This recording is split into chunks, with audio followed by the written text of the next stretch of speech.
Nadreen अस्सलाम वालेकुम। Inside news के नए प्रोग्राम के साथ मैं हूं इब्राहिम राजा और आज हम बात करेंगे कि N249 के नतीजे के मामले ने क्या एक नया और ड्रामाई रुख अख्तियार कर लिया है। वोटों के थैलों का मामला अब कहां से कहां पहुंच गया है। इसके अलावा एक बहुत बड़े इंतखाबी मार्के में क्या हो रहा है, यानी PP84 खुशाब में जो इंतखाबी जंग हो रही है उस जंग में किस किस्म की सफबंदी की गई है और इसकी पूरी सूरत हाल क्या है। हमारे जिन दोस्तों ने अब तक हमारे चैनल को सब्सक्राइब नहीं किया उनसे हम कहेंगे कि हमारे चैनल को सब्सक्राइब कर लें ताकि उन्हें अहम मालूमात बर वक्त मिलती रहें। अब वापस आते हैं आज के मौजू पर, यानी N249 कराची के ज़िमनी इलेक्शन का जो इंतखाबी मार्का था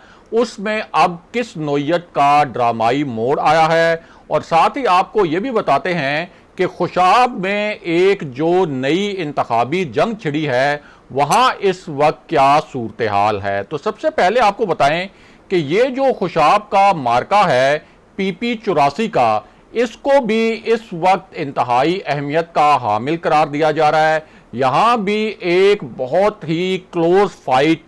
एक्सपेक्टेड है और ये कहा जा रहा है कि यहां भी कांटे का मुकाबला होगा। और ये जो हल्का है ये इस हवाले से बहुत अहम है कि एक ऐसी सूरत में और एक ऐसे पस मंजर में जब तहरीक इंसाफ को ज़िमनी इलेक्शन में नौशहरा में शिकस्त हुई, डस्का में शिकस्त हुई, वजीराबाद में शिकस्त हुई, उसके बाद जो कराची का इलेक्शन था हल्का 249 का, जहां 2018 में फैसल वाउडा जीते थे, वहां भी तहरीक इंसाफ को बहुत बुरी शिकस्त हुई। तो अब जो तमाम नजरें हैं वो खुशाब में होने वाले इलेक्शन पर हैं और ये कहा जा रहा है कि तहरीक इंसाफ का पूरा जोर है और उसकी पूरी कोशिश होगी कि ये जो PP84 है खुशाब वाला हल्का, यहां से वो किसी सूरत ना हारे और यहां कोई वो मुस्लिम लीग नून को सरप्राइज दे ताकि ये जो ज़िमनी इलेक्शन 4-5 लगातार हारी है तहरीक इंसाफ,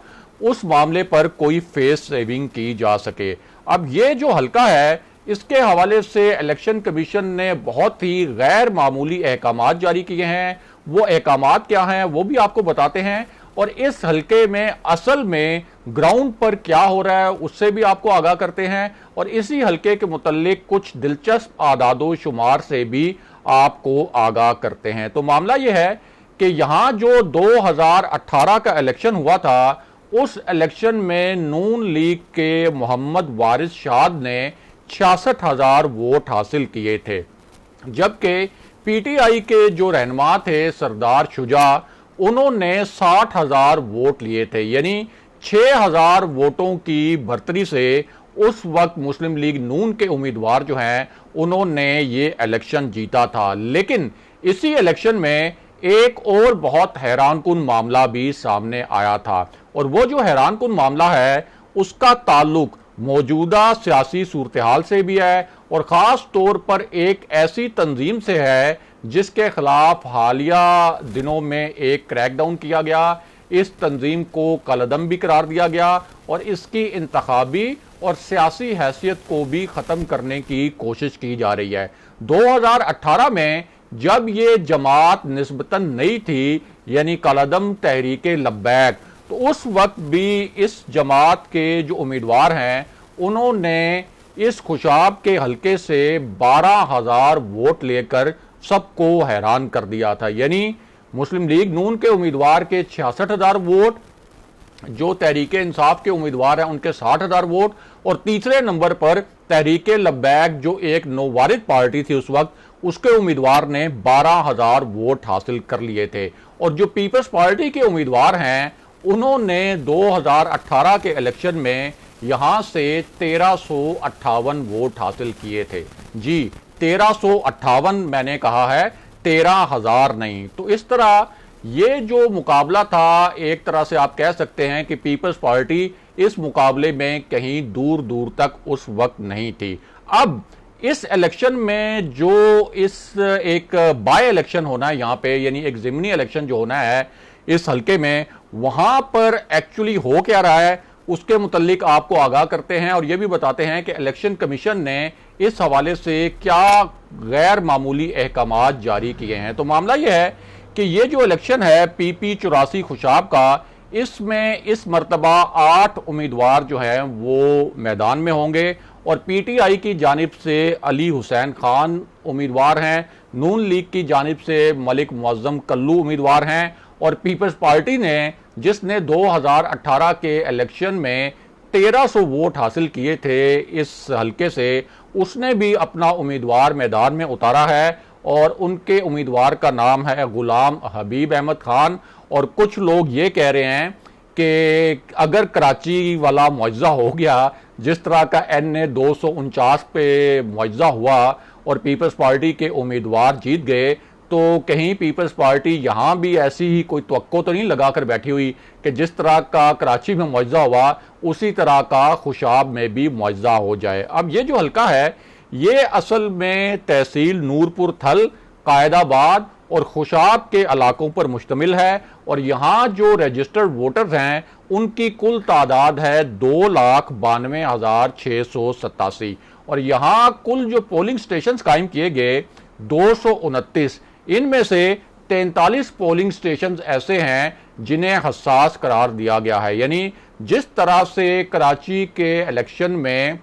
मुबैना तौर पर धांधली का शोर मचा, उससे पहले जिस तरह से डस्का का जो इलेक्शन था उसमें धांधली का बहुत शोर था, तो यहाँ भी 43 पोलिंग स्टेशन ऐसे हैं जहाँ ये खदशा है कि वहाँ कोई गड़बड़ हो सकती है, सिक्योरिटी के हवाले से भी और मुबैना तौर पर धांधली के हवाले से भी। इसीलिए इलेक्शन कमीशन ने ये जो इलेक्शन है बाय इलेक्शन, इसके लिए बहुत ही खुसूसी इंतजाम किए हैं और कुछ गैर मामूली अहकामात जारी किए हैं रिटर्निंग अफसरान के लिए। एक तो यहाँ जो हसास पोलिंग स्टेशन हैं उन पर CCTV कैमरे वगैरह तो नस्ब किए गए हैं, लेकिन इसके साथ साथ बड़ी तादाद में जो सिक्योरिटी एहलकार हैं वो पोलिंग स्टेशनों के बाहर तैनात होंगे और जो रिटर्निंग अफसरान हैं, जो प्रिजाइडिंग अफसरान हैं, उनको ये खास हदायत भी जारी की गई है कि वो फॉर्म 45 जब फिल करेंगे तो उसकी तस्वीर अपनी लोकेशन ऑन करके, यानी मोबाइल पर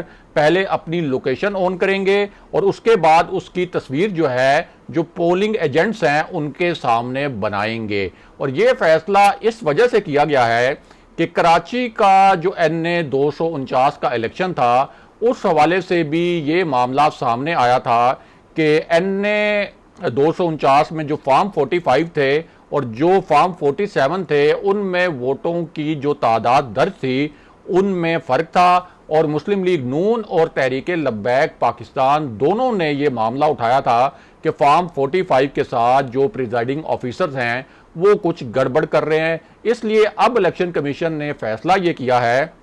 कि जिस तरह डस्का में एक पुरस्कार धुंध में प्रिजाइडिंग ऑफिसर गायब हो गए थे और उनकी लोकेशन का ही नहीं पता चल रहा था कि वो किस लोकेशन पर हैं और बाद में उनकी बड़ी पुरस्कार वापसी भी हुई थी, तो अब उस पुरस्कारियत को ख़त्म करने के लिए इलेक्शन कमीशन के आउटस्टैंडिंग जो डायरेक्टिव्स हैं वो डायरेक्टिव्स ये हैं कि जो भी प्रिजाइडिंग ऑफिसर होंगे वो पहले अपने मोबाइल पर लोकेशन ऑन करेंगे ताकि पता चले कि जब वो फॉर्म 45 की तस्वीर बनाकर पोलिंग एजेंट्स, जो सियासी जमातों के पोलिंग एजेंट्स होते हैं, उनके साथ शेयर कर रहे हैं तो उस वक्त उनकी लोकेशन असल में क्या थी और वो कहाँ थे। और इसी तरह इलेक्शन कमीशन के जो हुकाम को उन्होंने ये फॉर्म 45 भेजने हैं या इसकी मोबाइल स्कैन कॉपीज जो भेजनी है वो पता चले कि असल में किस मकाम से भेजी गई थी। बहरहाल अब वापस आते हैं कि NA 249 का जो ज़िमनी इलेक्शन हुआ उसमें अब एक क्या नया ड्रामाई मोड़ आया है। और ये जो खुशाब का बाय इलेक्शन है उसके हवाले से एक और अहम बात भी आपको बता दें कि एक तरफ तो हुकूमत ने तहरीक लब्बैक को कलअदम करार दिया हुआ है, दूसरी जानिब जो कराची का इलेक्शन था उसमें भी तहरीक लब्बैक ने बहुत अच्छा परफॉर्म किया और ये जो सरगोदा वाला इलेक्शन है इस इलेक्शन में भी तहरीक लब्बैक के जो उम्मीदवार हैं वो हिस्सा ले रहे हैं। इसलिए ये बहुत एक दिलचस्प अमर होगा और बहुत इंटरेस्टिंग एक सिचुएशन होगी कि तहरीक लब्बैक के जो उम्मीदवार हैं वो यहां से कितने वोट हासिल करते हैं, और अगर वो एक साइजेबल एक वोट हासिल करते हैं तो फिर ये देखना होगा कि क्या वो पीटीआई के जो